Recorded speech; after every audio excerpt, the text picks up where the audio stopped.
स्वागत है आप सभी का। मैं हूं आपके साथ नैना यादव। पाकिस्तान कई टुकड़ों में बटेगा, ये पहले से ही तय था क्योंकि बंटवारे की रेखा शुरू से ही विवादों में रही और आज वही सीमा रेखा युद्ध की दस्तक दे रही है। ऐसा हम क्यों कहते हैं?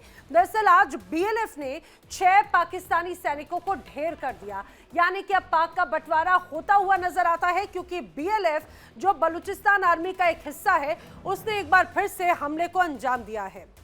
अब 1947 में पाकिस्तान का बंटवारा हुआ धर्म के आधार पर। आज उसी धर्म के सहारे पाकिस्तान के अंदर विद्रोह हो रहा है।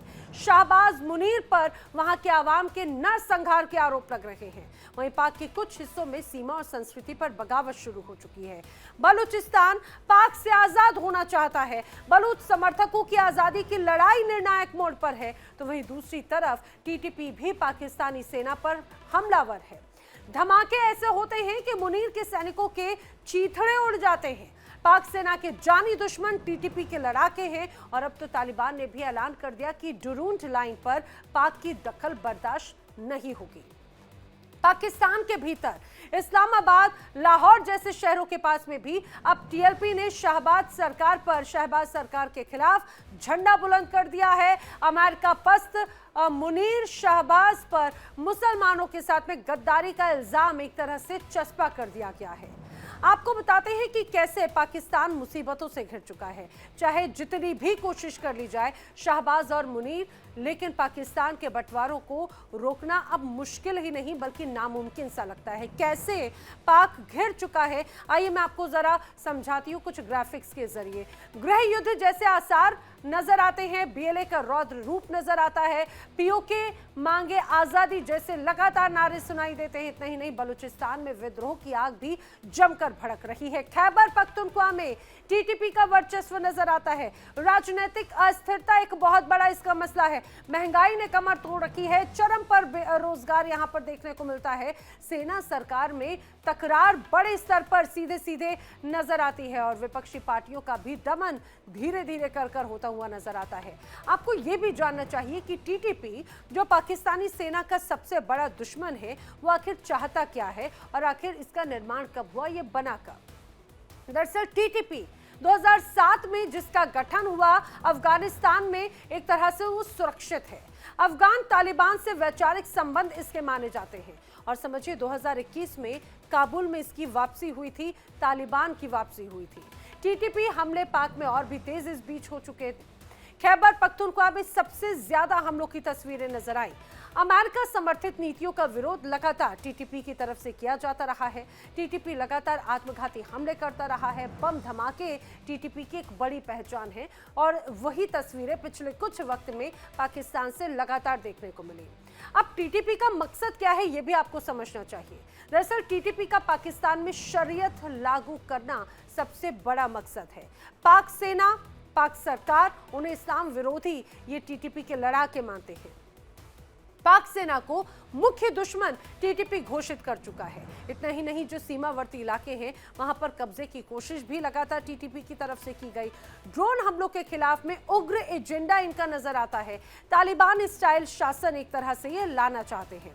समझिए, इसमें शिक्षा, महिलाओं की आजादी का विरोध बड़े स्तर पर इनकी तरफ से किया जाता रहा है और ईसाई, शिया और सिख समुदाय इनके हमेशा से निशाने पर रहे हैं। पाक सरकार से अलग इस्लामी राज्य की मांग टीटीपी लगातार करता रहा है, तो ये टीटीपी की मुख्य मांगे रही हैं। लेकिन अब आप इसको इस रूप में भी समझिए कि एक तरफ टीटीपी, दूसरी तरफ बलूचिस्तान का बीएलएफ जो फ्रंट है, सीधे सीधे बलूचिस्तान लिबरेशन फ्रंट, अब उसकी तरफ से आज बड़े हमले की तस्वीर नजर आई और बड़े हमले के बाद में ये कहा जाए पाकिस्तान की सेना को उन्होंने निशाना बनाया। और अब बार बार सवाल यही खड़े होते हैं कि क्या पाकिस्तान अब खंड खंड होने की कगार पर आ चुका है? पाकिस्तान विद्रोहियों के विरोध को रोकने में अब क्या असफल हो रहा है? मुनीर के पाले हुए सांप अब शहबाज सरकार को डस रहे हैं क्या? ये वो तमाम सवाल हैं जिन्हें जानने की हम कोशिश करेंगे। मेरे साथ में खास मेहमानों का जो पैनल जुड़ रहा है, मैं आइए आपको उनसे मिलवाती हूँ।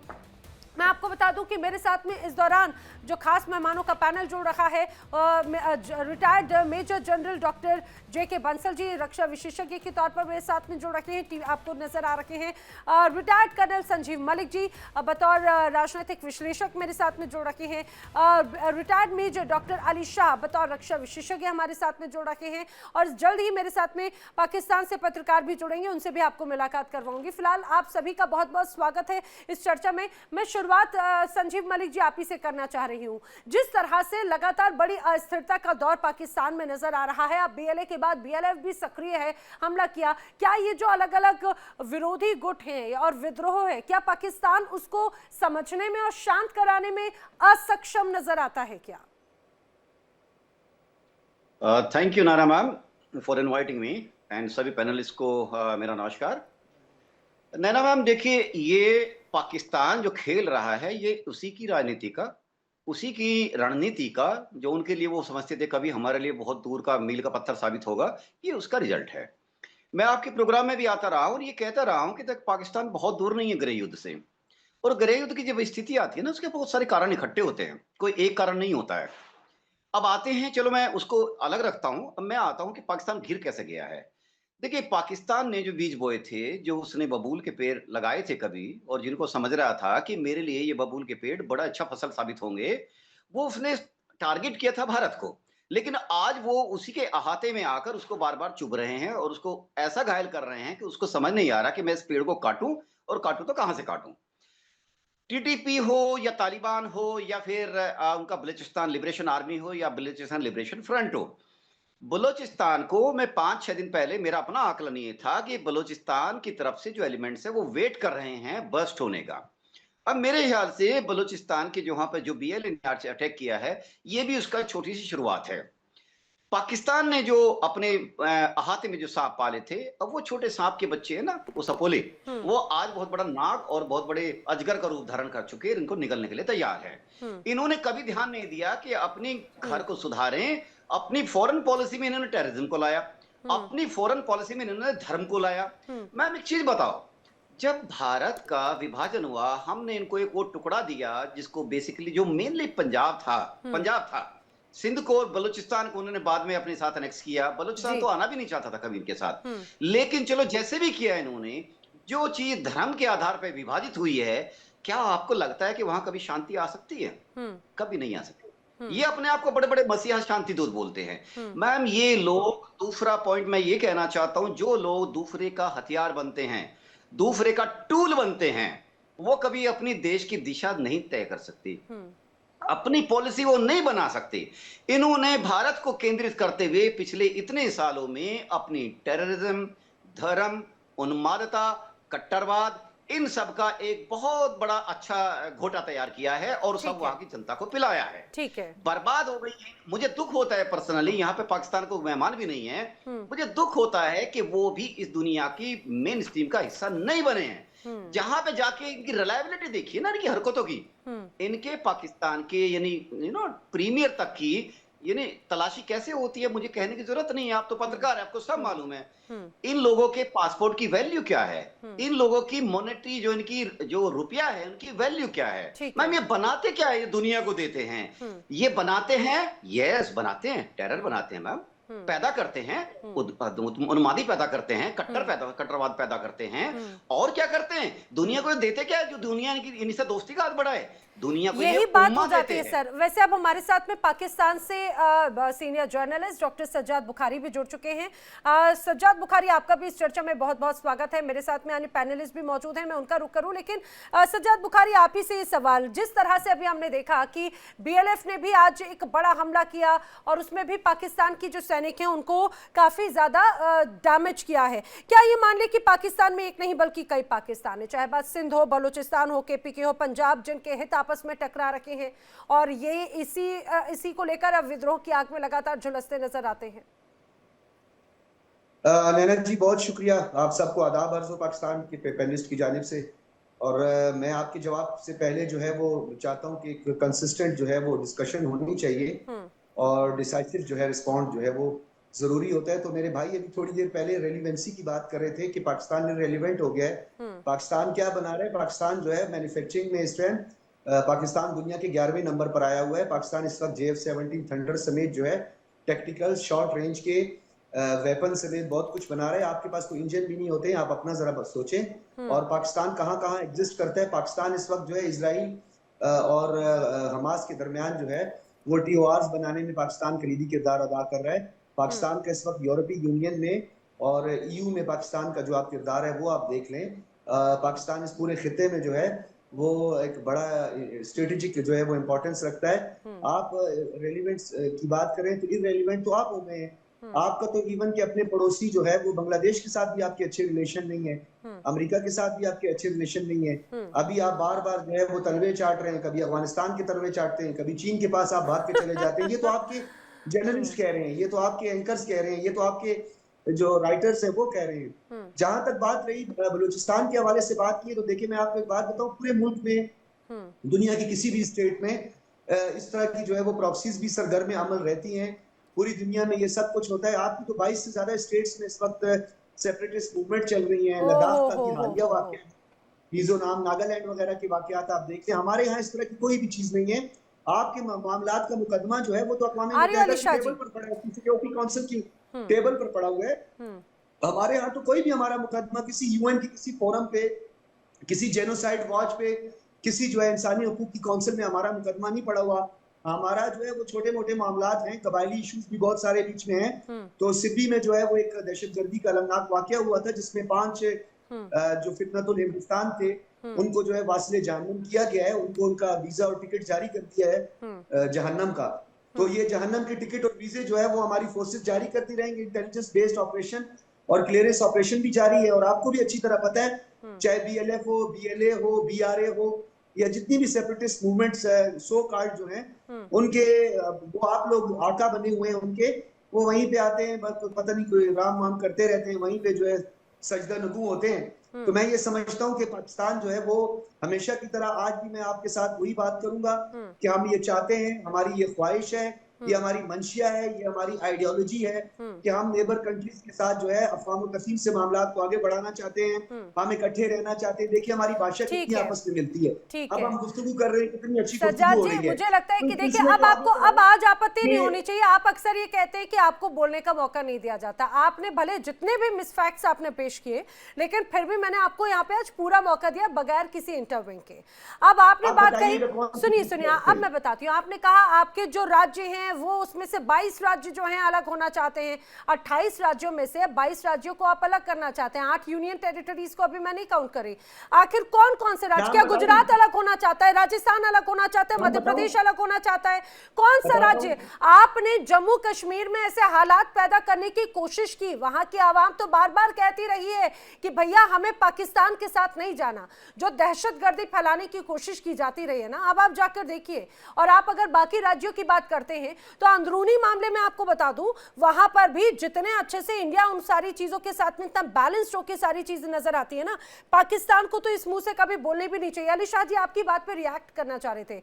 अली शाह जी, मैं इसी बात को लेकर कि इतने अलग अलग खंड नजर आते हैं, इंडिया का कंपैरिजन करना खासतौर से इन चीजों को लेकर क्या कहीं से कहीं तक कोई रिलेवेंसी नजर आती है क्या? सवाल पूछा है आपने नैना जी। देखिए पाकिस्तानी पत्रकार कुछ मैं इनको शायद पता नहीं है, पता होने की बात भी। पहली बात तो देखिए, अगर हम बात करें पाकिस्तान सूरत पाकिस्तान की अली शाह जी, आपके ऑडियो में कुछ कनेक्शन नेटवर्क का इशू, मैं आपको दोबारा कनेक्ट करा रही हूँ, लेकिन मैं बंसल सर का रुख करना चाह रही हूँ जब तक जल्दी से। बंसल सर, आपसे इस चीज़ को समझना चाहेंगे। खास तौर से हम लगातार देखते रखे हैं, क्योंकि जो TTP की बात हो या फिर बलूचिस्तान की बात हो, यहाँ पर BLA की बात हो, ये कोई पहला ऐसा मौका नहीं है जब उनकी नाराजगी इस रूप में नजर आती रही है। और पाकिस्तान की सेना को, पाकिस्तान की सरकार को हमेशा से TTP जैसे संगठन निशाने पर लेते रखे हैं। और बलूचिस्तान की तो नाराजगी ही यहाँ की सेना की दहशतगर्दी की वजह से रही है। अब अगर यहाँ पर ये अटैक होते हैं तो आपको ऐसा लगता है कि अब ये बहुत पीक की तरह बढ़ रहा है ये पूरा विद्रोह, आने वाले वक्त में ये विद्रोह और भी ज्यादा हाई होता हुआ नजर आ सकता है? गुड इवनिंग नैना, बिल्कुल सही सवाल आपने पूछा। ये विद्रोह बहुत भयंकर होगा और भयंकर यहाँ तक होगा कि पाकिस्तान कि अभी जो है बहुत जल्दी ही सब लोग ये अलग हो जाएंगे, चाहे बलूचिस्तान ले लीजिए, खैबर पख्तूनख्वा ले लीजिए। मैं एक बात यहाँ कहना चाहूंगा, जो अपने हमारे फ्रेंड हैं सज्जाद जी, ये एक पत्रकार हैं, वरिष्ठ पत्रकार हैं। पत्रकार का काम होता है कि वो सच्चाई ला करके अपने नेशन को उनको आईना दिखाए, जिससे कि वहां पे कुछ इम्प्रूवमेंट हो। अब ये भी जानते हैं इसी को कि ये क्या कह रहे हैं, वो सब कुछ उधर उधर की बातें झूठ का परिंदा रख रहे हैं, क्योंकि इनकी मजबूरी है। मजबूरी इसलिए है कि आर्मी वहां पर हावी है पत्रकारों पे। एक दो पत्रकार को छोड़ के, जैसे एक काजमी है, वो सच्चाई बात करती है, बाकी कोई वहां सच्चाई नहीं बोलता। तो सच्चाई इसलिए नहीं बोलता, तो पाकिस्तान जो है ना, उसकी जो सबसे बड़ी दुश्मन इनकी आर्मी है। आर्मी जो है इनको डर दिखा दिखा करके अपना जो वहाँ के जो जनरल हैं वो पैसा लूटते रहते हैं, बाहर विदेशों में भेजते रहते हैं। निकम्मी आर्मी है। और एक जो है बहुत ही अपने ही लोगों पर, चाहे बलूचिस्तान ले लीजिए, खैबर पख्तूनख्वा ले लीजिए, उनके ऊपर में ये जुर्म ढालते हैं और उनके साथ में अन्याय होता है। उनका कोई मार्जिनलाइजेशन है पॉलिटिक्स में, उनको कोई सुविधाएं नहीं है। और पीओके में सबसे ज्यादा बिजली पैदा होती है, उनको बिजली नहीं देते। और दूसरे देशों को खनन करा करके, चाइना को ले लो, अमेरिका को, अपने देश की जो संपत्ति है थोड़ी बहुत, जो भी खास करके बलूचिस्तान में जिसकी जो 43% एरिया है, और वहाँ बहुत सारे खनिज पदार्थ हैं और उनकी गुर्बत है उनके अंदर। तो इन सब बातों को देखते हुए वहाँ की जो जो लोग हैं उन्होंने अपने हथियार उठा लिए हैं। और बलूचिस्तान तो बहुत अब बुरी तरह से इनको मार रहा है। और जब से सिंदूर हुआ है तो उनकी कुछ फौजें जो वहां पे थी वेस्टर्न सेक्टर में, वो आ गई हैं इंडिया की तरफ। तो तब से आप देखिए वो धड़ाधड़ बढ़ते जा रहे हैं, इनकी चौकियों पर कब्जा कर रहे हैं, इनके जो है उसको मार रहे हैं जवानों को। और जो ये बात कर रहे हैं अभी, जो टीटीपी ने इनके जवानों को मार करके उनकी जो वर्दियां हैं उनको चौराहे पे लटकाया है, उनको बोला है कि ये अभी। और सर आज भी धमकी आ गई उनकी तरफ से, तो जी आज भी धमकी आ गई अफगानिस्तान की तरफ से, तालिबान हाँ की बिल्कुल, तरफ वो से। तो देंगे ही। देखिए टीटीपी को, इनको ये है ना, टीटीपी जो जिसको इन्होंने पाला है वो 2007 से है। वो ये कहते हैं पाकिस्तान ने और इनकी गवर्नमेंट ने बिट्रे किया है इस्लामिक को, और इन्होंने अमेरिका का साथ दिया। बेसिक चीज तो ये है। और जब से जो इन्होंने अफगानिस्तान बना, तो इनके 3 चीजें ये समझते थे। एक तो ये सोचते थे कि टीटीपी को या तालिबान को वो भारत के अगेंस्ट यूज करते रहेंगे, जो कि अभी भारत का मित्र हो गया, क्योंकि भारत ने हमेशा उनका भला चाहा। दूसरा ये चाहते थे कि अफगानिस्तान जो है वो तालिबान जो टीटीपी को कंट्रोल कर लेगा, टीटीपी को उल्टा सपोर्ट हो रहा। और तीसरा ये चाहते थे कि डूरन लाइन को मान्यता दी जाएगी। तो उनमें तीनों चीजें नहीं हुई, तो इनका जो भ्रम था, और भ्रम करके इन्होंने जो उसको, जो तालिबान को सबसे वो कहते थे, खान साहब जी जो इनके प्राइम मिनिस्टर थे, कहते हैं मैं आपका सफीर हूँ पूरे दुनिया में, मैं आपका जो है एक सफीर, आपको मान्यता दिलाने के लिए। तो इस प्रकार की जो बातें होती थी, और जो जाके इनके जो आईएसआई के हेड थे वहां जाके चाय पीते थे। तो इस प्रकार से जिस तालिबान को इन्होंने किया था उसके साथ धोखा किया।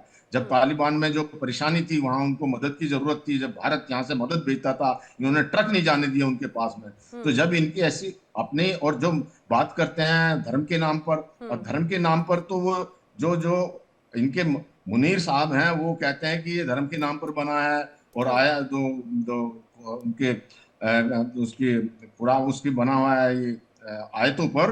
अब वही टीटीपी इनको सिखा रही है कि भाई आप तो इस्लामिस्ट है ही नहीं। वह इस्लामिस्ट इसलिए नहीं है कि इस्लाम के अंदर में कोई इलेक्शन नहीं होता, और हम यहाँ शरिया कानून लगा कर रहेंगे और यहाँ ये इस्लामिक स्टेट बनाएंगे। तो उनके मंसूबे बड़े घातक हैं, और वो इस तरह से देखते हैं। पीओके के में रोज वहां पे जो है डेमोन्स्ट्रेशन होते हैं, विद्रोह होता है। तो जल्द ही अब पाकिस्तान से ये सब अलग हो जाएंगे। अगर पाकिस्तान को अपने आप को संभालना है तो इनको अपना जो है इकोनॉमी को ठीक करना पड़ेगा। और जो हमको बात बता रहे हैं ये सब जगह, अब ये इनके जो है प्राइम मिनिस्टर खुद कहते हैं कि जब हमें शर्म आती है, हम कहीं जाते हैं तो लोग ये समझेंगे पैसे मांगने आ रहे हैं। और जबकि भारत एक 4th लार्जेस्ट इकोनॉमी है, हमारी जो है सेकंड लार्जेस्ट और 3rd कैपेबल सेना है। पाकिस्तान कहीं हमारे साथ में ठहरता नहीं है, और ये उठा के जो है हमको शिक्षा दे रहे हैं।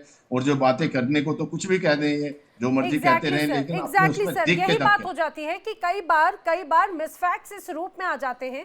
अब मैं अलीशाह जी का रुख करना चाह रही हूँ। अलीशाह जी, आ रही हूँ सज्जाद जी, एक बार अलीशाह जी का रिएक्शन, क्योंकि उस समय पहले मैं उनसे बात नहीं कर पाई थी। अलीशाह जी, पहले भी वही बात आप कह रहे थे, बार बार इंडिया को लेकर कंपैरिजन या इंडिया को लेकर टारगेट। अगर मुझे लगता है कंपैरिजन करें बहुत अच्छी बात है, मैं तो चाहती हूँ कि भाई हमारे पड़ोसी मुल्क उसी रूप में आगे बढ़े और हमारे साथ में कंधे से कंधा मिलाकर चले। हालांकि वो गैप बहुत ज्यादा दूर है, बहुत लंबा है, वो गैप कब फुलफिल होगा कुछ नहीं कहा जा सकता, लेकिन हर चीज में हम लगातार देखते हैं कि एक बड़ा विद्रोह नजर आता है। जो बात बंसल जी कह रहे थे, क्या वो पीक पर विद्रोह जाता हुआ नजर आता है? ये चिंता की बात है क्या? जी बड़ा अच्छा सवाल है आपने। बात करना कोई मामला मतलब इतने दूर तक नहीं, मगर फिर भी ये कमेंट करना भी है तो आप जानता हूँ। तो मैं अली शाह जी, अभी भी आपके नेटवर्क का कुछ बड़ा इशू है, अभी आपका नेटवर्क का इशू है। प्लीज एक बार इसको एक बार ये डिस्कनेक्ट करके आपको रिकनेक्ट करवाती हूँ मैं। वो शायद नेटवर्क का कुछ बड़े ग्लिचेस आ रहे हैं। लेकिन सज्जाद जी, फिर मैं संजीव जी का भी रुख करती हूँ। सज्जाद जी, बार बार इस बात को लेकर देखिए, किसी भी सरकार का, किसी भी सेना का, सबका अपना एक सिस्टम होता है और सबकी अपनी अपनी, ये कहा जाए कि पॉलिसीज होती हैं, और उसको लेकर विरोध या उसको लेकर सामंजस्य नहीं होना, ये हो सकता है कि कई बार ये होता है कि सहमति नहीं है। लेकिन एक बहुत पैटर्न चला आ रहा है, चाहे बात बीएलए की हो, चाहे बात टीटीपी की हो, पीओके में लगातार यहाँ पर जब नरसंहार होता है तो उसको लेकर वहाँ के लोग लगातार विरोध जताते हैं। तो ऐसा लगता है कि ये किसी पर्टिकुलर सरकार या किसी पर्टिकुलर विषय या किसी पर्टिकुलर नीति के नहीं, बल्कि ओवरऑल सेना के जो एक सिस्टम है, उस पूरी सिस्टम के खिलाफ नाराजगी है ये। नैना जी, आप देखें, बिल्कुल आप ठीक कह रही हैं, बहुत सारी चीजें हैं, उनको हैंडल करना है। मुझे आपकी आज बात भी बहुत अच्छी लगी, मैं आपको अप्रिशिएट करता हूँ कि हमें एक अच्छे नेबर्स की तरह कंधे से कंधा मिला के आगे बढ़ना चाहिए। गैप है और दुनिया में कोई भी ऐसा गैप नहीं होता जो फिल ना हो सके, वो फिल होगा। अटल बिहारी वाजपेयी साहब की बैकडोर डिप्लोमेसी, लाहौर का उनका विजिट, माजी की कुछ और थोड़ी बहुत फ्लेक्सिबिलिटी मनमोहन सिंह साहब के हवाले से भी हमें रही है, हम कदर करते हैं। और नो डाउट, मैंने आपको कहा, हमारी भाषा भी मिलती जुलती है, हमारे दरमियान जो गैप है वो एक दिन जरूर खत्म होगा। वहां पे जो एक्सट्रीम लेवल पर जो डिसीजन लिए जाते हैं वो भी जब कम होंगे। टेररिज्म पाकिस्तान से खत्म हो जाएगा, जब पाकिस्तान टेररिज्म को लेकर खुल के अगर सख्त एक्शन ले, तो मुझे लगता है कि वो गैप जल्दी फिनिश हो सकता है। लेकिन अगर एक हाथ में अगर वही खंजर हो और दूसरे हाथ में फूल हो, तो ये चीजें ऐसे नहीं हो पाती ना सज्जाद जी। चले, मैं आपका इस बात का भी जरूर जवाब दूंगा। नैना जी, जवाब दिए बगैर जाइएगा मत जी, क्योंकि आपका जो मुस्कुराता हुआ चेहरा है और फिर साथ में ये जो पीस की बातें हैं ना, ये दोनों अगर मिल जाए तो हालात काफी साजगार हो सकते हैं। हमारे यहाँ जो बुजुर्ग हो जाते हैं ना, जिनकी उम्र ज्यादा हो जाती है, अभी जो ये आपके सेना के रिटायर्ड ऑफिसर हैं, इनकी उम्र भी इतनी है कि इनके अभी पोते भी होंगे, इनके अभी नवासे भी होंगे। तो हमारे यहाँ जो इस एज पे पहुंच जाते हैं, दादा या नाना बन जाते हैं, तो हम बच्चों को उनकी कुर्बत की तरफ बढ़ाते हैं कि उनकी कुर्बत आप होनी चाहिए ताकि आप लोग कुछ सीख सको, कुछ सबक आमोज जो है फैक्ट्स आपके सामने आए। लेकिन इन्होंने अपने पोतों और नवासों को बिल्कुल आज गलत सबक पढ़ाया है। तो मैं उनके सबक को थोड़ा सा दुरुस्त कर दूं, क्योंकि उनकी उम्र मुझसे ज्यादा है, मैं उनकी बहुत रिस्पेक्ट करता हूँ। सबसे पहले उन्होंने ड्यूरेंट लाइन की बात की है, तो उनके पास इंफॉर्मेशन नहीं है। ड्यूरेंट लाइन जो है वो 1893 और 18वीं सदी के आखिर में अमीर अब्दुल रहमान और एक काबुल कन्वेंशन के तहत उस वक्त सर ड्यूरेंट के साथ एक मुआहदा हुआ था जिसको ड्यूरेंट लाइन कहते हैं। हाँ। उसमें हमारा कोई भी शख्स शामिल नहीं था, उसमें उन्हीं के मोतबरीन शामिल थे। और अमीर अब्दुल रहमान की क़यादत में जो है वो एक वहां पे एक जिरगा हुआ था, जिन्होंने ड्यूरेंट लाइन का मामला तय किया था। हिस्ट्री को पढ़ लिया करें, 2007 में आपकी तरफ से कोई कैसे हो सकता है? उस समय तो पाकिस्तान भी अस्तित्व में नहीं आया था। पाकिस्तान का जन्म ही जब 1947 में हुआ। तो यही तो आपको समझा रहा हूँ, पाकिस्तान का जन्म बहुत पहले हो गया था, वो आप थोड़ा भूल रही हैं। जरा जाकर एक दफा मुताला कर लें। पाकिस्तान का जन्म बहुत पहले हो चुका था, पाकिस्तान का नाम भी तजवीज हो चुका था, और उस वक्त यहाँ पे बेला, कलात स्टेट, और मेरी बात सुने, लाहौर, वहां पे बहुत सारी कॉन्स्टिट्यूशन वाइज मैं बात करती हूँ। ऐसे तो सब्ज़बाग में तो अगर जो सपने देखते हैं उसकी कोई बात नहीं होती कि वो अभी वहां पे भी कुछ अफगान की आदत भी जो है वो बाज औकात उनके कुछ लोग भड़के मारते हैं ना, ड्यूरेंट लाइन नहीं मानते तो ना मानो, ठीक है, हम भी देख लेंगे, वो एक अलहदा बात है। लेकिन आप जो है वो कम से कम सही बातें आप करें। और आप कहते हैं कि प्रतिकार होना चाहिए, तो आरजू काज़मी जैसा, तो आपकी मालूमात अगर कम है तो बढ़ा दूं, लेकिन आपके पास ये मालूमात होंगी क्योंकि आप लोगों का काम जासूसी करना है। तो आरजू काज़मी जो है वो पाकिस्तानी पैनलिस्ट से उसको ना बुलाया करें, उनकी पूरी फैमिली इंडिया से, और वो इस वक्त पाकिस्तान में भी मौजूद नहीं है, वो आपकी भाषा बोलती है, वो पाकिस्तानी पैनलिस्ट नहीं है। आपको सिर्फ एक आरजू काज़मी नजर आई, कोई और आपको जर्नलिस्ट या एंकर का आपने नाम नहीं लिया। ना ब्रॉडकास्टर का नाम लिया, ना कॉलमनिस्ट का आपने नाम लिया। आपके पास बस वही एक है जो किराए पे और वो क्या पे रोल पर काम कर रहे होते हैं। तो मैं जर्नलिस्ट हूं, अगर मैं अरे कोई गलत सज्जाद बात जी, करूं तो आप मुझे ऐसे interrupt करें। सज्जाद बुखारी, ऐसे तो आपको सैकड़ों लोग मिल जाएंगे जो जिनके आधा परिवार पाकिस्तान में, आधा हिंदुस्तान में है। आधा हिंदुस्तान, नहीं, वो आप आधा निकाल के आधा देख लें। हिंदुस्तान के किसी हिस्से में, आधा किसी पाकिस्तान के हिस्से वो में। मैं फिर तो आपने कोई सीधे पर्सनल सीधे नहीं उन्हें जाना देशद्रोही चाहता। कह दिया। आपने तो सीधे सीधे उन पर एक तरह से भरोसे का साथ ही छोड़ दिया। नहीं, मैं पर्सनल जो है, मैं मजीद पर्सनल नहीं जाना चाहता। आरजू को मैं बहुत अच्छी तरह से जानता हूँ, मेरी जूनियर है, बहुत ही जूनियर है, मेरी बड़ी रिस्पेक्ट भी करती थी। पाकिस्तान से जब से किसकी है, उसके बाद जो है उसके हालात कुछ ठीक नहीं है। उसका जो हस्बैंड है, मुझे आज भी किसी ने यहाँ पे अपने किसी दोस्त ने भी थोड़ी देर पहले कोई डिटेल बताई है, तो मैं पर्सनल नहीं होना चाहता। लेकिन आप हर शो में आप लोग आरजू का नाम लेकर पाकिस्तान को बदनाम न करें। आरजू जो है वो पाकिस्तान को रिप्रेजेंट नहीं करती है। मैं यहाँ पे आपको वाजे तौर पर कह रहा हूँ कि आप उसको पाकिस्तानी नाम के साथ ना पुकारा करें, ठीक है? आगे आपकी मर्जी, आप जो भी करते रहें, ठीक है? कोई मीरपुर से भाग जाता है तो उसको भी आप लोग पता नहीं इंडियन पैनलिस्ट बना लेते हैं, कोई क्या कर लेते हैं। खैर, ये और बातें। दहशतगर्दी और इंतहा पसंदी की अब हम बात करते हैं। आप हमें बार बार दहशतगर्दी और आतंक की बात बताते हैं। आपने कभी यूएन का चार्टर और उसका पेज 51 पढ़ा है, जहां पर किसी भी ऑक्यूपेशन या कोई भी अटेम्प्ट जो आपकी माओ बहनों की इज्जत और आबरू का मसला है, तो आप उसके लिए जो है आर्म स्ट्रगल कर सकते हैं। आर्म स्ट्रगल समझती है ना? वेल इक्विप्ड होकर आप उसके खिलाफ स्ट्रगल कर सकते हैं। उसी 51 का सहारा आप लोग भी लेते हैं। उसी 51 का सहारा जो है वो कश्मीरियों को भी लेना चाहिए। और वो कश्मीरी आर्म स्ट्रगल करते हैं, आप उनको आतंकवादी बना देते हैं, ठीक है? वो जो क्या कहते हैं, आजादी पसंद होते हैं और जो फ्रीडम फाइटर होते हैं उनको आप टेररिस्ट कह देते हैं। अच्छा। और जो अपनी इज्जत की हिफाजत करते हैं आप उसको टेररिस्ट कहते हैं। मुझे आप एक बात बताएं, आप ये जो संघ परिवार है, ये जो आपका शिव सेना है, बजरंग दल है, इनको अभी आपकी कभी जुर्रत हुई है कि आप इनको दहशतगर्द कहें? जो मसाजिद में अजाने बंद करवा देते हैं, अच्छा। जो आप पे अमेंडमेंट एक्ट मंजूर करवाते हैं, जो घरों में कूद जाते हैं, जो लोगों के चेहरों के मुंह, उनके मुंह काले करते हैं, लोग अपने अवार्ड और एजाजात वापस देते हैं। इतनी मॉरल और इतनी करेज की जरूरत आपके अंदर है। और आपके लिए देशभक्ति कौन निभाता है? जिसने कश्मीरी पंडितों को कत्लेआम करवाया, उसकी आप वकालत करते हैं? या बाकी जो लोग अगर कश्मीर या पाकिस्तान या हिंदुस्तान के लिए अगर कुछ शब्द कहते हैं तो आपको बुरा लग जाता है, आप उस व्यक्ति की वकालत करते हैं? कुछ समय पहले इसी डिबेट में ही आपने कहा भी था कि भाई किस रूप में आप लोगों ने जेल में डालकर रखा है। आप उन लोगों की वकालत करते हैं जो कत्लेआम करते हैं, जिसे बड़े स्तर पर, अंतर्राष्ट्रीय स्तर पर आतंकी घोषित किया हुआ है। आप उसे अपने घर में बैठाते हैं, पालते पोसते हैं, और वही फिर आपके सर पे चढ़ के ताता थैया करते हैं। अली शाह जी, वो हमारे लोग हैं, हम उनको अपने घर में बिठाएं, अपने मुल्क में बिठाएं। वाह वाह, यही तो बात है। आपने उसामा बिन लादेन को घर में बैठाया। उसामा बिन लादेन के अलावा आपने हिजबुल मुजाहिदीन को, आप जाइए, आप आतंकियों को पालते पोसते, यहीं पर सज्जाद बुखारी आप एक्सपोज हो जाते हैं। अली शाह, ये लोग उसामा बिन लादेन को आतंकी है, तो इसे तो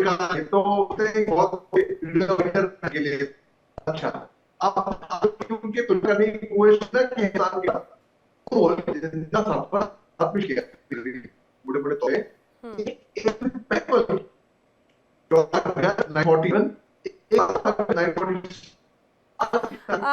मुझे लग रहा है अली शाह जी आज आपके नेटवर्क की तरफ से कोई बड़ी दिक्कत जरूर हो रही है। प्लीज मैं चाह रही हूँ कि एक बार उनको डिस्कनेक्ट करके रिकनेक्ट करवाएं, तो शायद एक बार हम देखते हैं कि शायद दोबारा कुछ कनेक्ट हो पाता है क्या नहीं, लेकिन इश्यूज कंटिन्यू आ रहे हैं। संजीव मलिक जी, यही बात सज्जाद बुखारी जो बात कह रहे थे, और जो मैं अली शाह जी से भी रिएक्शन बार बार लेना चाह रही थी, कश्मीरियों का कत्लेआम किस रूप में खुले स्तर पर किया गया वो हम सभी के सामने है। कश्मीरियों का कत्लेआम करने वाले को ये गले लगाते हैं और उनके प्रति अपनी संवेदना रखते हैं, लेकिन दूसरी तरफ वही जिस रूप में अभी वो कह रहे हैं कि भाई वो हमारे यहाँ, हम उनको गले लगाएं, कुछ भी करें, आतंकियों को गले लगाने वाले दूसरे से पीसफुल रहने की बात करते हैं। नैना जी, यही मैंने कहा था कि इन्होंने अपनी पॉलिसी का हिस्सा बनाया आतंकवाद, कट्टरवाद, धर्मांधता। इन्होंने, ये लोग हमारी एक महिला को आरएसएस चीर देने को जस्टिफाई करते हैं ये लोग, और अपने को कहते हैं कि हम चाहे उनके साथ जो करें। मैडम, इनके जो टीटीपी के लोग हैं, ये मैं उसको आतंकवादी संगठन मानता हूं। टीटीपी के लोग जब ये कहते हैं कि तुम लोग हमारे लोगों को मार मार के, जो लोग इनकी बात मान लेते हैं और जिन लोगों को, जिन अफगानियों को इन्होंने अपना नागरिक, उनको तो डाल देते हैं ये हल्के फुल्के पनिशमेंट में, और बाकी पर बाकी के जो लोग ये पकड़ में आते हैं उनको ये काट डालते हैं। ये लोग वो लोग हैं कि अच्छा मीठा मीठा कप और कड़वा कड़वा थू। इन लोगों की इनकी रिलायबिलिटी आज कौन जानता है मैम। ये कहते हैं हमारी रेलिवेंस नहीं है भाई साहब, आप एक टूल बन गए, स्टूज STOOG स्टूज बन चुके हो, आपको हर कोई इस्तेमाल करता है। सऊदी अरब के साथ जाके आपको लगता है कि आपने बहुत बड़ा पैक्ट कर लिया, आप चिंता मत कीजिए, बीतने दीजिए साल 2 साल, आपको पता चलेगा आपने क्या किया है। रही बात अमेरिका की, अमेरिका के लिए तो कर रहे हो, अमेरिका का जो नमक खा के आए हो उसी के लिए तो ग्राउंड बना रहे हो आप। पहले आपको क्या मतलब था उनके यहाँ एयर स्ट्राइक करने का। टीटीपी जो लोग हैं, टीटीपी के लोग तो आपकी तरफ भी है, वहां पहाड़ है, अगर आप वहां की डेमोग्राफी जानते हो, इसी रूम से बाहर निकल के वहां के देखिए, पढ़िए जरा ज्योग्राफी को वहां की। वहां पे नैना मैम, वहां पे बड़ी बड़ी पहाड़ियां हैं और पहाड़ियों की मिक्सचर में छोटी छोटी घाटियां हैं, लोग कुछ इधर रहते हैं कुछ उधर रहते हैं, तो वहां पे एक मिक्सचर है ये वहां की जो लोकल पॉपुलेशन का है। टीटीपी के लोग इन्हीं के बीच में हैं, कभी इधर रहते हैं कभी उधर रहते हैं। उनका एक ही उस्तूल है कि यस आपने सही कहा कि हम यहाँ पे इस्लामिक राज्य बनाएंगे, आप उनको सुधारिए, आप जाके, आप तो खुद इस्लामिक स्टेट हो, पाकिस्तान हो, तो आप बताइए ना उनको कि हम तो इस्लामिक स्टेट है। असली कहानी यह है कि टीटीपी के लोग भी पावर चाहते हैं या पावर शेयरिंग चाहते हैं, और पावर शेयरिंग करके उसके लिए रूट उनका जो चुना हुआ है वो एक बहाना है, क्योंकि धर्म के आधार पर वो इनको इकट्ठा करते हैं कि देखिए हम तो शरिया लाना चाहते हैं, सो दैट लोग उनके साथ ज्यादा मजहबी रूप से जुड़ सके। अब इनकी बात यह है कि अब आते हैं इनकी बात पे, ये जो भाई साहब हमको कह रहे थे पत्रकार महोदय, मैं इनके एक पार्ट पे सहमत इसलिए हूं कि यस अच्छे पड़ोसी अच्छे होने चाहिए और वो एक दूसरे के लिए एसेट बनते हैं। लेकिन एक बात बताइए भाई साहब, आपने अच्छे पड़ोसी बनने की गुंजाइश कहां छोड़ी है? आपके अंदर फ्लेक्सिबिलिटी कहां है? जब जो आपके यहाँ गया, छोड़ दीजिए वाजपेयी साहब को, वो तो बहुत 20 साल पुरानी बात हो गई, 20-25 साल पुरानी। जब मोदी जी प्रधानमंत्री बने थे, उन्होंने आपके प्राइम मिनिस्टर साहब को इन्वाइट किया था, उस टाइम तो नवाज शरीफ हुआ करते थे। उसके बाद क्या है, आपके घर पे आए, यहाँ पे हिंदुस्तान में उनको बैकलैश झेलना पड़ा कि आप बगैर वहां पर चले गए। लेकिन एक अच्छी शुरुआत करने के लिए, एक अच्छा मैसेज देने के लिए वहां पे गए। उसके बाद क्या किया आपने? हर वक्त आप लोग छुराई भोगते हो। और मैं एक चीज कहता हूं, हमें नहीं, पाकिस्तान, हमने जब तक इनको शिकायतें की, प्रॉब्लम्स बताई, इन्होंने हमारा मजाक उड़ाया।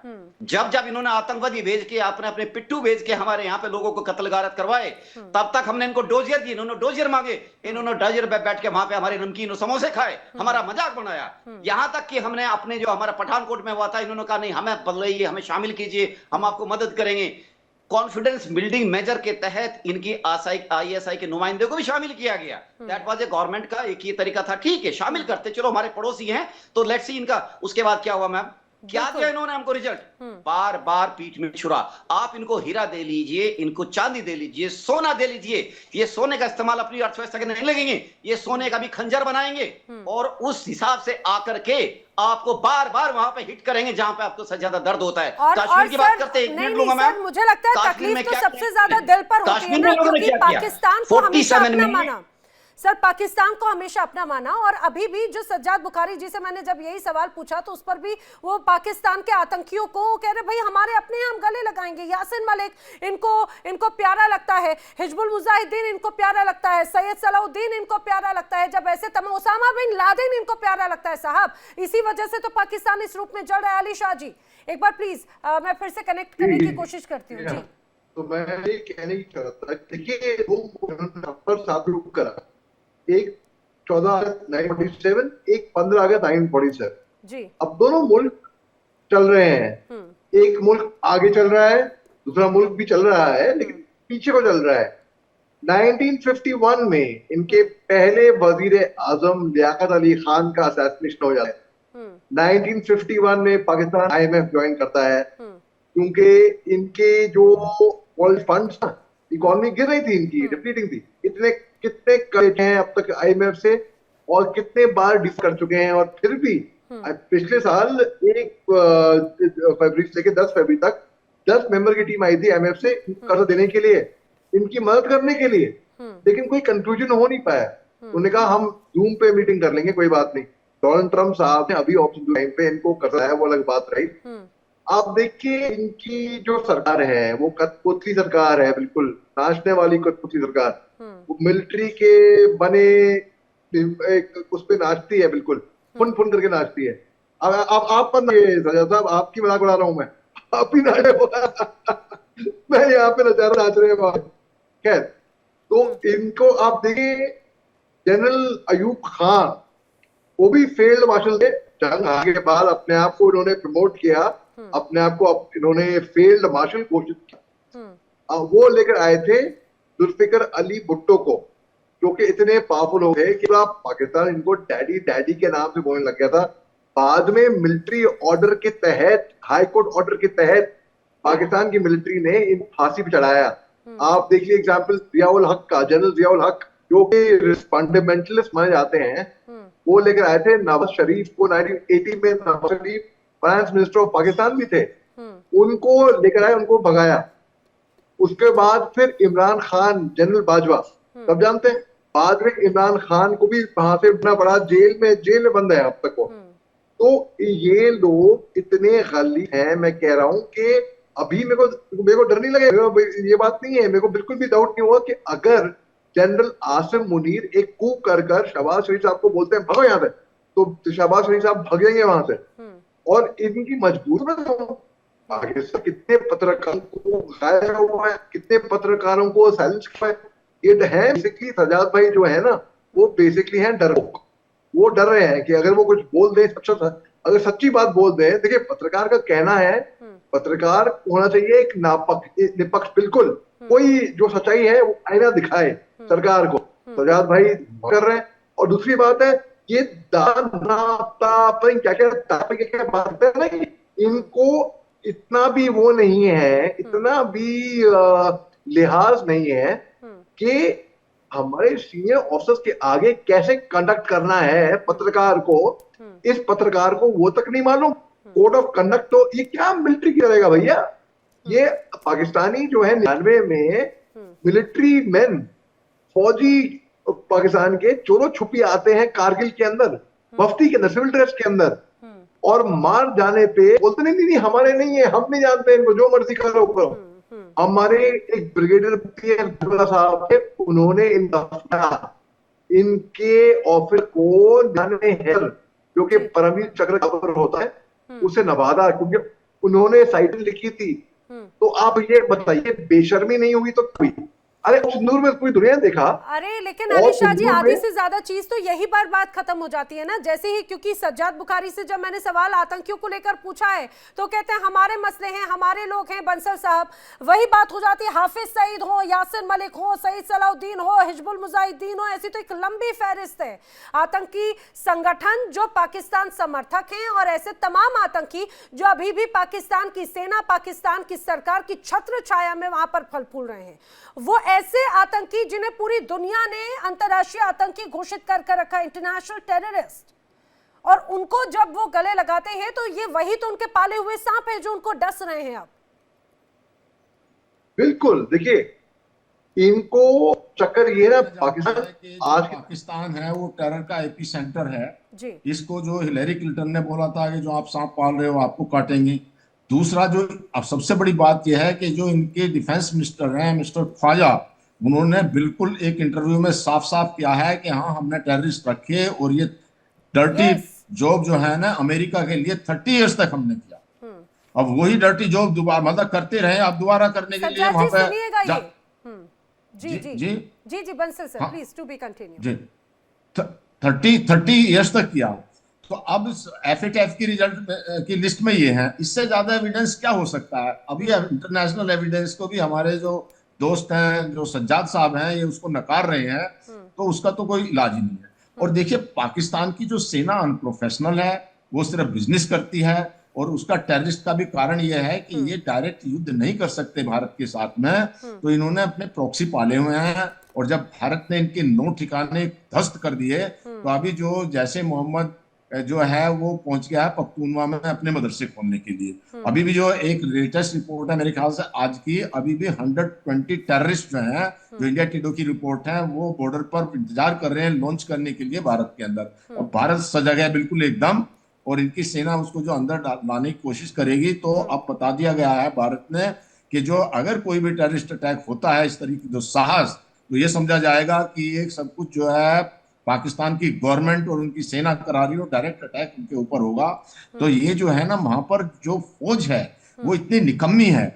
आसिफ मुनीर ने अपनी फैमिली को बाहर भेज दिया जब सिंदूर होने वाला था। तो ये जो अभी 1960 तक जो पाकिस्तान की जीडीपी थी वो भारत के बराबर थी। जब से वहां फौजी राज होने लगा, वो फौजी लूट लूट करके इनकी इकोनॉमी को ध्वस्त कर रहे हैं। ये बात इनकी समझ में नहीं आ रही है। जितनी जल्दी यहाँ पे समझ में इनको आ जाए और उसका विरोध करके ये जो है, जो एक सच्चा लोकतंत्र वहां पर लाएं तो ये जाए। अब जो भारत ने कई बार कहा है कि terror and talk can not go together, अभी जो भारत ने बिल्कुल जेस्चर दिखाया है, और वहां की आधे से ज्यादा जनता, वहां की जनता बल्कि ये कहती है कि हमें प्राइम मिनिस्टर चाहिए मोदी जैसा। उनके जो व्यापारी हैं वो कहते हैं हम भारत से व्यापार करना चाहते हैं, हमारी जो ग्रोथ तभी होगी, हमारे टैरिफ खत्म, सारे जो जितने भी इनके पार्टीज वगैरह वो खत्म हो जाएंगे। वहां की जनता समझती है। लेकिन वहां की जो अभी जब भी देखिए, आपने पीछे का रिकॉर्ड देख लीजिए, जब भी भारत के और पाकिस्तान के बीच में कोई बात होने लगती है तो इनके जो फौजी हैं उसको डिरेल कर देते हैं।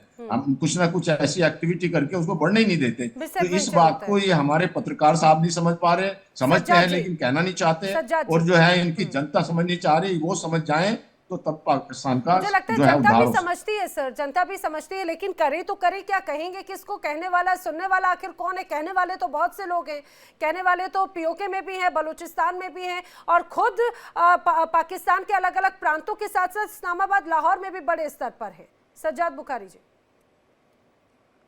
देखिए, आपके तीनों पैनलिस्ट को मैंने मौका दिया, कोई भी इंटरप्ट मैंने नहीं किया, मैं इंटरप्ट करूंगा भी नहीं, एथिक्स के खिलाफ है। जब मुझे आप टाइम कम देते हैं तो मैं उस टाइम इंटरप्ट करता हूं। एथिक्स हमें बॉर्डर्स पर क्यों नजर नहीं आते हैं सज्जाद? प्लीज, मुझे लगता है आपको शायद आपको जो अपनी सेना है उसको भी एथिक्स जरूर सिखाने चाहिए ना, शब्दों के साथ में रहना चाहिए। मैंने सब सुन लिया इतना सब्र तामुल से, अब मेरा भी सुन लें। बताइए। मेरे बिल्कुल बाजू में जो टाई वाले पैनलिस्ट बैठे हैं ना, ये मुझे किसी सर्कस के कोई मदारी लगते हैं। पता नहीं हाथ ऐसे कर रहे थे, फिर ऐसे कर रहे थे, फिर मेरे ख्याल में सामने प्रॉम्प्टर रखा हुआ है, उस पर भी गलत पड़ा है इन्होंने खान लियाकत अली खान की 51 का जिक्र किया और फिर उन्होंने IMF का जिक्र कर दिया। झूठ बोला आपने, पहला झूठ आपने यहाँ पे बोला। फिर आपने 58 में अयूब खान फील्ड मार्शल का आपने जिक्र किया, वो हिस्ट्री भी आपने टुनटुना ही बजाया है, बस टुनटुना ही बजाया है आपने। ये देखे मदारी, ये मदारियों वाली बातें, फैक्ट्स पे बात इन्होंने की नहीं है, बस इन्होंने दिल की भड़ास निकाली, इनकी ऑडियो नहीं आ रही। उसके बाद आ जाए आपके जो रिटायर्ड सेना है, इन्होंने हेनरी क्लिंटन की स्टेटमेंट देकर पाकिस्तान के किरदार की बात की। सोवियत यूनियन वार, गर्म का पानियों तक रूस का पहुंचना, हमारे मफादात, ये टुनटुना बजाए मैं हाथ में दे देता हूँ वो बजाएं, वो ज्यादा अच्छे है।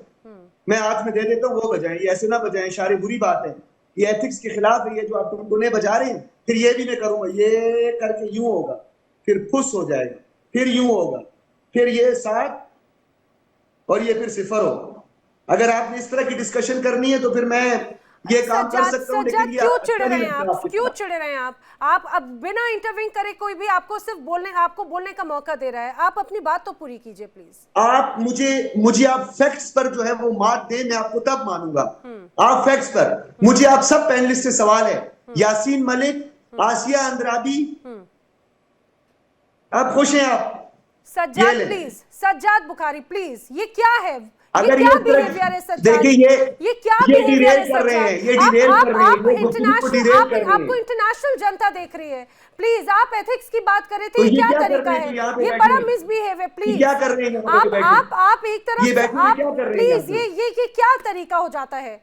ये क्या हो जाता है? ये क्या कर रहे हैं? आप उनको भी स्नैप की करें, बात को बताइए, आप उनको भी स्नैप करें, बारे में क्या कहना चाहते हैं? उन्होंने आपको ऐसा, आपने जिस तरह से उनको रिप्लाई किया, प्लीज ये बहुत ही बदतमीजी है, ये बहुत बदतमीजी है सज्जाद। आपसे हम हमेशा बड़े डिसेंसी से बात करते हैं, डिसेंसी से चर्चा करते हैं, ये क्या, ये कैसे आप एक्शंस कर रहे हैं? आपको ये नजर नहीं आ रहा? आपको पूरी दुनिया देख रही है इस वक्त, जैसे इशारे करेंगे मैं वैसे जवाब दूंगा। क्या उन्होंने आपको इस तरह से कोई इशारे किए हैं जिसका आपने जवाब दिया? आप नेशनल टेलीविजन पर बैठे हैं, आप पाकिस्तान में ऐसे कोई इस तरह से चर्चा होती होगी?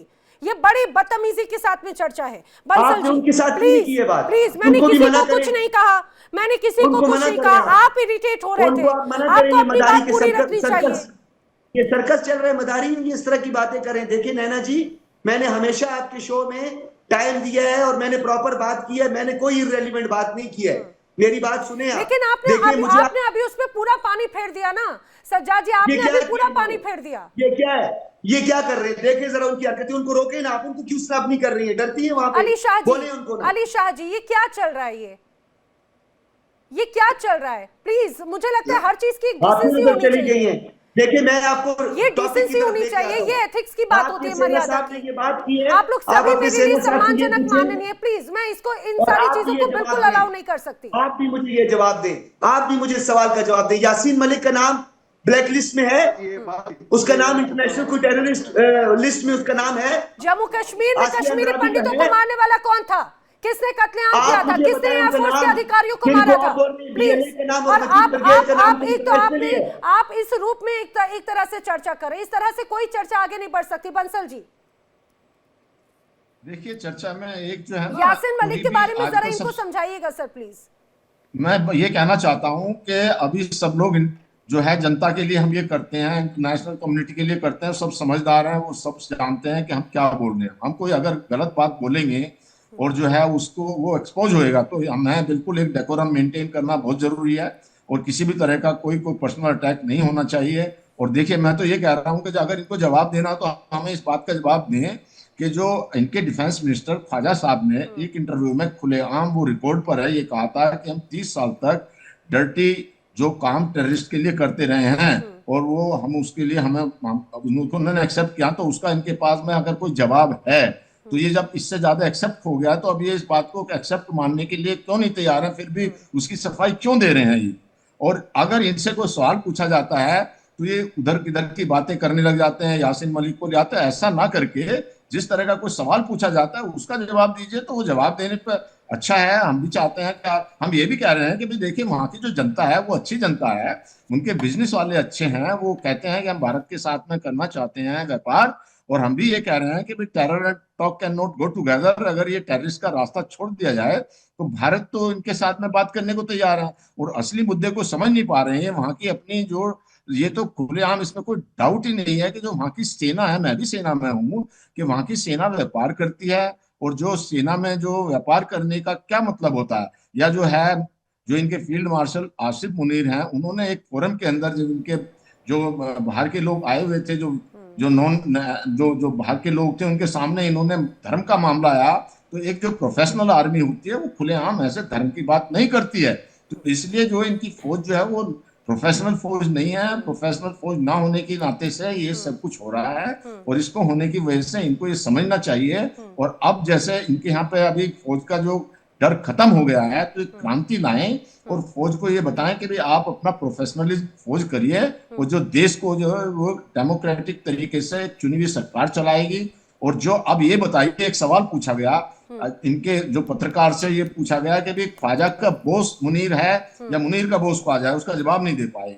अब बताइए कि जो आगे वो रक्षा मंत्री है, जो रक्षा मंत्री बॉस होता है हमारे यहाँ, तो रक्षा मंत्री बॉस है आर्मी का, या प्राइम मिनिस्टर। अभी जो प्राइम मिनिस्टर है वो पीछे खड़ा हो जाता है जाकर के, और जो है मुनीर साहब आगे होते हैं, या ट्रंप साहब भी मुनीर की बात करते हैं, प्राइम मिनिस्टर की नहीं करते। तो इस तरफ से इनको खुद ये समझना चाहिए, शर्म की बात है कि जो एक मिलिट्री का काम है वो मिलिट्री का होना चाहिए, और जो एक सिविल गवर्नमेंट का काम है वो सिविल गवर्नमेंट होना है। तो इन बातों को ये समझें, और समझ करके अपने देश में जो पत्रकार साहब महोदय से मैं प्रार्थना रिक्वेस्ट करता हूं कि ये अपने लोगों में इस बात का जो है, इस बात का जागृति पैदा करें, समझ में भी नहीं आएगी, क्या होना चाहिए, वो बात समझ में भी नहीं आएगी। मुझे लगता है बार बार यासीन मलिक को लेकर अगर सज्जाद आप बात कहते हैं, यासीन मलिक ने एक टेलीविजन के इंटरव्यू में खुद इस बात को स्वीकार किया था कि उन्होंने किस तरह से कश्मीर में कश्मीरी पंडितों को काटा था, दिन दहाड़े मारा था, उनका जेनोसाइड किया था, उनका नरसंहार किया था। ये खुद यासीन मलिक ने स्वीकार किया एक टेलीविजन के, आप देखेंगे, आपके यहाँ तो इंटरनेट है ना, आप यूट्यूब पे जाइए, बाकायदा यासीन मलिक का वो पूरा इंटरव्यू का हिस्सा सामने आ जाएगा। मुझे लगता है कि उससे ज्यादा और कुछ जरूरत नहीं होती किसी और सर्टिफिकेशन की। सज्जाद आप रिएक्ट करें, फिर मैं रुक करूंगी जल्दी से मलिक सर का।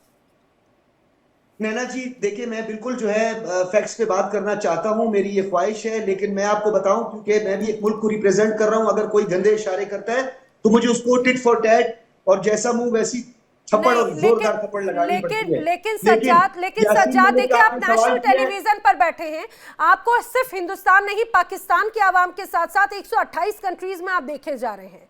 मुझे लगता जी, है इसी तरीके से कि आपको एक बार जाके रिवाइंड करके देखना चाहिए कि आखिर किस तरह से रिएक्शन किया गया और उसका जवाब किस रूप में दिया गया। मुझे लगता है आपको चलिए, एक बार हमारे- जाकर देखना चाहिए। और अगर अली हमारी शाह जी ने 25 करोड़- अगर अली शाह जी ने भी ऐसा कुछ किया है तो यही बात उनके लिए भी लागू होती है। लेकिन जी, मुझे ये वेरी गुड, वेरी गुड। ये उनके लिए भी लागू ये होती अच्छी है। बात। लेकिन सज्जाद, आपका जी। जो रिएक्शन था वो बिल्कुल एक्सेप्टेबल नहीं था। आपको समझ में आना चाहिए, आपके सामने यहाँ पे एक फीमेल एंकर है, मुझे ये बहुत अजीब लगा और ये बात मुझे बिल्कुल भी एक्सेप्टेबल नहीं है इस नैना जी, मैं आपके साथ मुताबिक टॉक शोज कर चुका हूं ना, आपको पता है कि कोई इस तरह का पैनलिस्ट जब आएगा तो मुझे उसको जवाब देना पड़ेगा। यही मैं कह रहा हूं, आप अपनी रिकॉर्डिंग को जाकर दोबारा चेक कर लीजिएगा। अगर मैं वन साइडेड अगर मैंने ये काम कर लिया है तो मैं इन सब के सामने माजरत भी कर लूंगा, ठीक है। मैं कुछ अब बोला नैना नहीं, जी मैं बात कुछ की है बोला कि नहीं, मैंने कुछ बोला नहीं इस बंदे को। प्लीज थोड़ा आप जल्दी मैं बात आपके करते हैं अंदर- क्योंकि वक्त ये की पता कमी चल हो गया। रही है जी।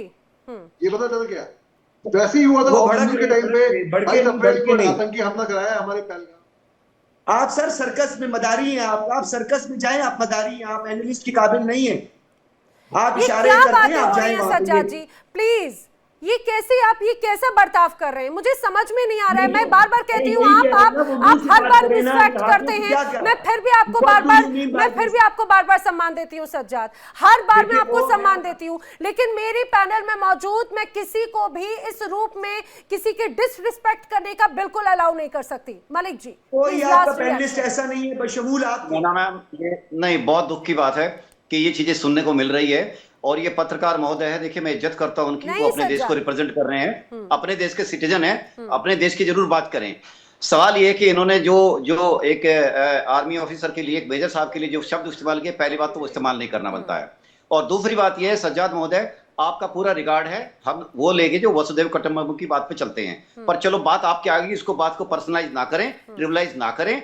बात ये है मैम, इन्होंने जो ये यासीन मलिक की बात कर रहे हैं, यासीन मलिक को तो बहुत पहले अंदर तिहाड़ में होना चाहिए था, अब तक तो बल्कि उसको फांसी पर लटकाना नहीं चाहिए था। कारण ये है कि उन्होंने जो कत्ले गारत कराई है, और उन्होंने जो, मैम पता क्या होता है, जो एक्चुअली जमीन पर एग्जीक्यूट करने वाले दोषी होते हैं ना, उनसे बड़ा दोषी वो माइंड होता है जो उनको उस लाइन पर डालता है। ये जो यासीन मलिक है और जो ये मोहतरमा किसका नाम ले रहे थे, शायद मैं मिस कर रहा हूं उसको, वो ये लोग, इन लोगों ने ऑक्सीजन दिए हैं वहां के पत्थरों को। मैं कल आपके शो में नहीं, एक मिनट सुनिए मैम। जी सर, प्लीज डू फास्ट। इनका एक मिनिस्टर बोलता है, इनका एक मिनिस्टर जी, नहीं इनको भी मालूम है, भाई साहब को भी मालूम है, इनका एक मिनिस्टर बोलता है पाव पाव के एटम बम। ये मैम पाव पाव वर्ड कहां से लाए लोग, मैं बताता हूं। इन्होंने पैसे दे दे के कश्मीर की जनता को ऑक्सीजन सप्लाई करके पाव पाव के पत्थर फिकवाए हैं, और इनके मुंह पे, इनकी जबान पे इतना रट गया वो शब्द कि एटम बम में भी ये पाव पाव लेके आ गए। आप मेरी बात मानिए मैम, ये जब तक ये लोग, देखिए हमने बहुत, हम एक तरह से देखा जाए नींद में रहे बहुत, और जान और यही वजह रही है सर, और यही वजह रही है सर कि हम हमेशा जिस रूप में थोड़ा पोलाइट वे में चीजों को मैनेज करते हैं, तो उसके बाद में क्या उसका परिणाम होता है। और सज्जाद, में जाते जाते एक बात ये जरूर कहूंगी, मैं उन एंकर्स में से नहीं हूं जो हर चीज को इतना तिल का ताड़ या फिर चिल्ला चिल्ला कर चीजों को एक अलग दिशा देकर जाऊं। मैं यही उम्मीद, जिस डिसेंसी से चर्चा करती हूँ, उसी डिसेंसी से उम्मीद अपने सारे पैनलिस्ट की भी करती हूँ। लेकिन आपने जिन शब्दों का और जिन एक्शंस का इस्तेमाल किया, वो वाकई में बहुत ज्यादा शर्मनाक है। मेरे साथ में जो सीनियर डिग्निटरीज बैठे हैं, आपने उनके साथ में गलत व्यवहार किया, आपको उसके लिए वैसे शर्मिंदा होना चाहिए, माफी मांगनी चाहिए। वेल, मुझे उसकी उम्मीद आपसे बिल्कुल नहीं है, मैं जानती हूं नहीं है उम्मीद, पाकिस्तान से बिल्कुल नहीं है। आप सभी मेरे साथ इस चर्चा में शामिल हुए, आप सभी का बहुत बहुत धन्यवाद।